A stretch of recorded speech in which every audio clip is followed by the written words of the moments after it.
Баршаңызға сәлем. Мен Айзада Тұңғышбаева. Бүгін сіздерге шарфтың ішінен, орамалдың ішкі жағынан киетін бас киімді худи деп айтады, соны сіздерге көрсетемін. Ұнаса лайк басып, подписаться етіп, колокольчикті бассаңыздар, мен сіздерге жиі шығып тұрамын. Және де Инстаграмға тіркелуді ұмытпаңыздар. Келесі түсірілімде өте керемет тағы бір бас киімнің түрін сіздерге үйретемін. Оны да жіберіп алмаңыздар.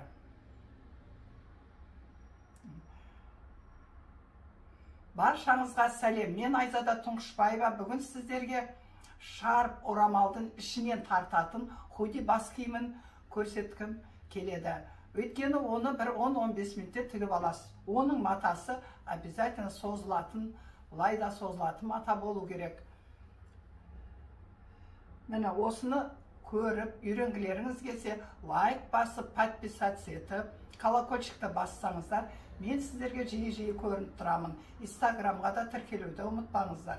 Келесі жолы орамал сияқты байланатын бас киімді қалай тігуін сіздерге көрсетемін.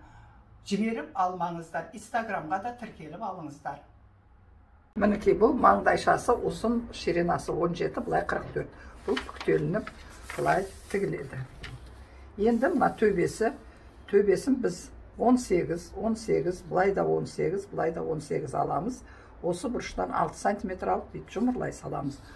Бұл да 2 қабат. Мінекей. Енді мынау арт жағының ұзындығы 23, мынаусы 12 сантиметр болады. Бұны да ортасын белгілеп, бүйтіп қырқып центрін белгілеп аламыз. Белгілеп қою керек бұның центрін ауып кетпеу үшін. Мінекей, бұяқта солай белгілеп аламыз. Мінекей, бар болғаны осы 3 декалманан біз бас киімді пішеміз. Худи бас киімі пішу үшін біз мынандай ұзын маңдайшасын алдық. 44 сантиметр, бұлай қарай 17 сантиметр. Мына артқы бөлігі бас киімнің. Бұл кішкентай балдардың бас киіміне ұқсаған арт жағы міне осылай өшерге қой.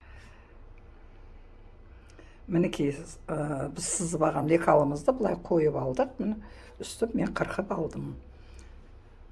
Қоямыз, үстіп біз толықтырып, сейдіріп, пішіп аламыз. Мынау төбе жағы. Мінекей, осылай қазір бұны біз пішеміз. Міне енді бұны қырқып аламыз.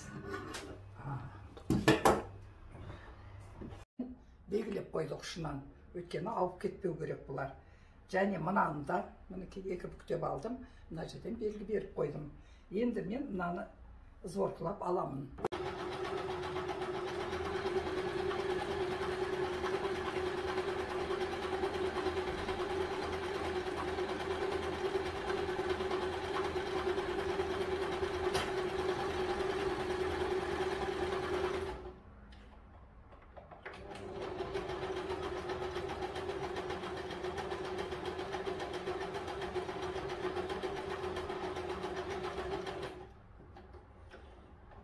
Мінекей қыздар, мен 2 бүктеп мынаны бүйтіп своркылап алдым. Енді маған мынаны осы жерге қойып бұлай тігеміз. Бірінші біз мына жерін тігіп аламыз. Міне мен мына жерді тігіп алдым. Мінекей бүктеп қойған кезде көрінісі мынау. Енді біз бұлай қойып қоямыз да, мына жерін бүйтіп тігіп, осы жерге мынандай 4 сантиметрдей резинка саламыз.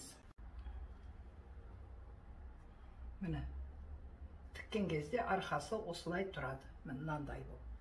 Мінекей, осылай тұрады арқасы. Алды мынау.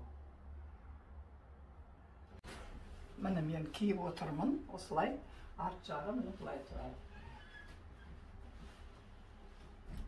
Мінекей, көрдіңіздер ма? 10-15 минутте тігіліп бола салды.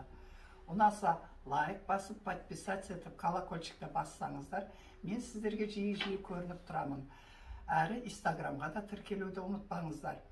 Егер сіздер осындай бас киімдерді онлайн сабағын алам десеңіздер, бізде онлайн сабағы да бар. Астына комментарияға жазсаңыздар, телефоныңызды қалдырсаңыз,